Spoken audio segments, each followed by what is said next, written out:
Apakah dunia saat ini takut pada Tiongkok? Maka jawabannya adalah iya. Tiongkok berani melanggar banyak hal yang polisi dunia atur dan melarang. Polisi dunia atau negara superpower pemegang world order, Amerika, begitu Tiongkok melakukannya, hanya bisa diam. Apalagi negara seperti Wakanda yang dikelola sangat pragmatis, populis, dan benefit untuk sebagian manusia. Kebijakan yang dijalankannya, ya milih manut Tiongkok. National interest Wakanda bukan untuk negaranya sendiri kesannya, bukan untuk rakyat sepertinya, namun untuk kepentingan sebagian. Wes, rausah diteruske, nanti dibilang nyinyirin Wakanda, padahal ya memang iya. Mau bukti? Tiongkok itu ditakuti dunia, apalagi di Wakanda. Tiongkok menjalankan sebuah operasi, tentunya operasi militer karena kebijakannya dijalankan di luar Tiongkok. Namanya Operation Dragon Net. Alasan Tiongkok adalah mereka membangun jaringan kepolisian di negara lain adalah untuk mengejar para pelaku kejahatan atau criminal law. Polisi Tiongkok mengejar pelaku kejahatan ini di negara lain. Datang ke tempat tinggal mereka di negara manapun, kemudian mengancam, menekan mereka, menyiksa mereka, bawa mereka ke pesawat segera untuk dibawa pulang ke Tiongkok. Untuk melaksanakan hal ini, Tiongkok membangun kantor polisi di negara orang, dan saat ini ada lebih 100 lokasi di 53 negara. Tiongkok memiliki kantor polisi tersebut, dan hal ini sesungguhnya melanggar hukum banyak negara. Yang mengerikan adalah negara-negara tersebut tahu apa yang dilakukan polisi Tiongkok tersebut, namun memilih diam karena takut. Atau negara tersebut melihat dari sisi yang lain, memang melanggar hukum antar negara, mengancam orang, menyiksa orang. Namun karena hal itu dianggap warga Tiongkok, ya banyak negara mendiamkan saja. Namun sesungguhnya hukum suatu negara berlaku di wilayahnya, mau itu warganya sendiri atau warga asing. Tapi karena melihat benefit, yaitu takut investasi Tiongkok berkurang, maka memilih harga diri negaranya dijual saja. Karena itu kita bisa pastikan bahwa kalimat dunia takut dengan Tiongkok adalah benar. Polisi itu dikategorikan penjaga keamanan nasional Tiongkok, dan apa yang mereka lakukan di negara orang tadi, mereka menjadi polisi atas warga Tiongkok di negara-negara tersebut. Ketika mereka melakukan pengejaran terhadap para tersangka, polisi Tiongkok tersebut melakukan hal yang biasa mereka lakukan di negaranya, mengikuti target, kemudian menginterogasi, menekan, menyiksa, dan dibawa pulang ke Tiongkok dengan tekanan untuk dikriminalisasi. Memang tidak ada satupun yang dibunuh atau diasasin, namun banyak yang telah kembali ke Tiongkok. Mereka hilang, tak berbekas. Tidak ada yang tahu nasib mereka.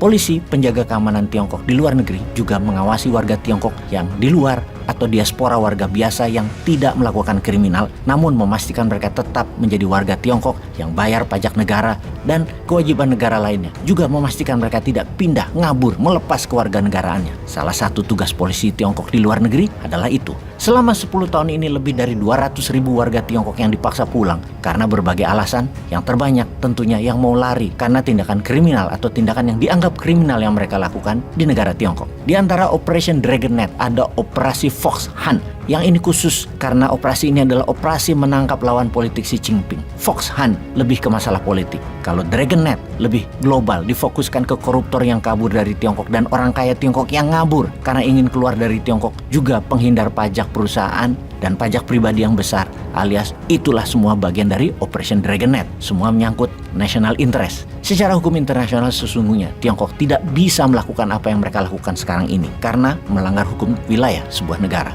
Tidak bisa hukum negara lain dipraktekkan di negara lainnya lagi dengan membawa kekuatan keamanan sendiri di negara lain. Ikuti sistem negara lain tersebut. Biarlah polisi lokal negara lain melakukannya, baru diberikan ke mereka. Sementara warga asing tersebut tidak melakukan tindakan kriminal di negara lain yang mereka tinggali, maka secara hukum tidak bisa dilakukan pemaksaan, penyiksaan terhadap mereka ala Tiongkok. Jadi Operation Dragon Net adalah melanggar hukum internasional, illegal. Hampir di seluruh negara Eropa ada pangkalan polisi Tiongkok tersebut, juga di Amerika Selatan, Afrika, tak terkecuali Kanada dan Amerika, juga di Indonesia dan juga di Wakanda. Sesungguhnya tuan rumah seharusnya melindungi semua orang yang tinggal di negara mereka. Jangan sampai hukum tidak berlaku bagi warga asing. Yang parah di Wakanda, jangankan asing, warga negara sendiri dirampok kedaulatannya oleh hukum. Jadi urusan ada polisi negara lain, ya bodo amat lah. Mau itu warga negara asing yang cari perlindungan politik karena beda pandangan politik, dari komunis ke demokrasi, gak urusan.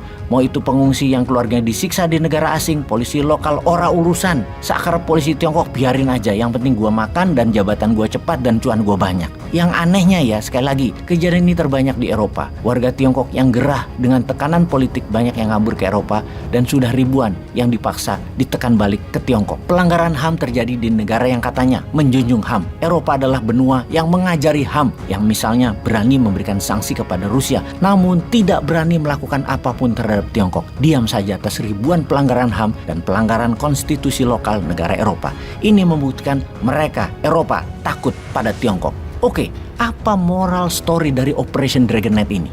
Indonesia kan negara besar, ada baiknya buat juga Operation Eagle Nest atau operasi sangkar elang untuk bawa balik koruptor-koruptor dan bawa balik uang hasil korupsi di negara lain dan tangkap mereka yang tinggal di luar negeri namun kerja menyedot duit Indonesia namun hasilnya dibawa keluar. Ini kalau benar-benar Indonesia punya nyali terhadap koruptor, walaupun koruptor tadi jadi pendukung dalam pilkada, pilpres dan pileg dan punya nyali untuk berhadapan dengan negara lain, kita tiru Tiongkok, tangkepin para penjahat yang di luar Indonesia itu. Sesekali tiru Tiongkok dong, jangan ikuti maunya Tiongkok terus. Kenapa sih susah bener action buat negara sendiri?